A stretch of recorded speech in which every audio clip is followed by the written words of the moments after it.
Australia, the land of BBQs, beaches, and big dreams.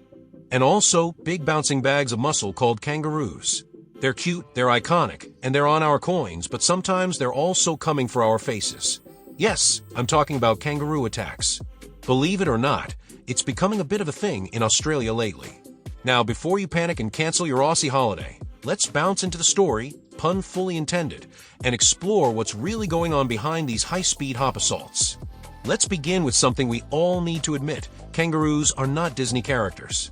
They may look like furry athletes doing CrossFit in the outback, but underneath that soft pouch lies a wild animal with the leg strength of a martial arts master and the patience of a toddler at a tax seminar. So why are kangaroo attacks suddenly popping up more often? Well, for starters, humans. Yep, it's us again.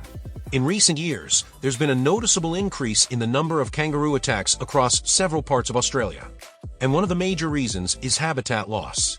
As urban areas expand, forests are cleared, and land is developed, the natural homes of kangaroos are shrinking faster than your leftover pizza in a shared fridge. With fewer places to go, kangaroos are wandering into suburban backyards, parks, and even golf courses. And you know what they find there? Us, humans. With our iPhones, snacks, and the overwhelming urge to take a selfie with literally everything that breathes. And speaking of food, let me tell you something wild. Kangaroos have learned that humans often carry snacks. If you feed a kangaroo once, congratulations, you've just become its personal Uber Eats. They'll keep coming back for more. And when you don't have anything next time, well, imagine promising a toddler a chocolate bar and then handing them carrot. That's the level of betrayal they feel. Only difference is kangaroos have claws. In some picnic areas, kangaroos have become so used to being fed by people that they now associate the sound of rustling chip packets with food. You could be opening a Band-Aid wrapper and suddenly, thump thump. It's Big Kev in your face. Demanding a kangaroo's baby is like trying to borrow someone's car without asking, except the car has claws and does flying kicks. Mother kangaroos are fiercely protective, and if they think their joey is in danger, they're not calling for land mate. So what can you do to prevent a kangaroo attack? First rule, treat them like you'd treat a grumpy celebrity. Admire from a distance, don't touch their babies, and definitely don't shove a camera in their face. Avoid feeding wild kangaroos. I know, it seems fun and your kids love it, but feeding them human food changes their behavior. They stop foraging in the wild and start relying on people. And when people stop feeding them, cue the rage. If you live in a kangaroo-prone area, try to secure your garbage, keep your pets under control, and don't leave food scraps around. Kangaroos might be cute, but they're not the kind of visitors you want showing up uninvited and asking, "Got anything to eat, mate?"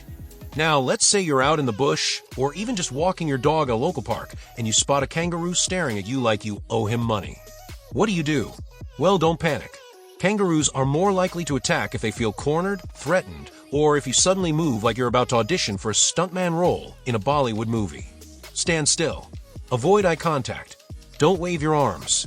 And for heaven's sake, don't run. Kangaroos can hit speeds of up to 70 km/h, so unless you're Usain Bolt with wings, you're not escaping. Running may actually trigger a chase response. Back away slowly, sideways if possible. Keep your body turned slightly, not front on, which kangaroos may perceive as a challenge. Try to put a tree, bush, or even another person between you and the roo. Sorry, Dave. If a kangaroo does attack, curl up into a ball and protect your head and neck. And try not to scream like a malfunctioning toaster. It might not stop the attack, but at least you'll walk away with your dignity semi-intact. Now let's talk about real stories.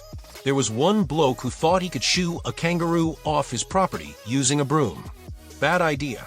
The kangaroo drop-kicked the broom, then him. He now tells people he fell off his deck, but we all know the truth. He got mopped by a marsupial. Another family thought it'd be cute to put a baby kangaroo hat on their toddler while visiting a wildlife park. That went well. Until a mother kangaroo charged at them, thinking her joey had gone rogue, and started walking on 2 feet in diapers. Let's not forget the famous kangaroo punch viral video, where a guy punched a kangaroo to save his dog. Internet exploded. Some called him a hero. Others were like, "Mate, that roo is gonna sue you." Spoiler alert, the dog was fine. The kangaroo? Just confused why a human suddenly challenged him to a duel. So next time you think of approaching a kangaroo, ask yourself, do I want to be on the news as that guy who got kicked by a kangaroo while trying to feed it Pringles? Let's all remember, kangaroos are wild animals. They deserve respect, space, and zero TikTok dances in front of them. To sum up, don't feed kangaroos. Don't pet them. Don't touch their babies. Don't pose for close selfies. Don't challenge them to boxing matches unless your name is Rocky. And if a kangaroo does come at you, try to stay calm. They're not evil. They're just trying to survive in a world where their trees have been replaced with trampolines and barbecues.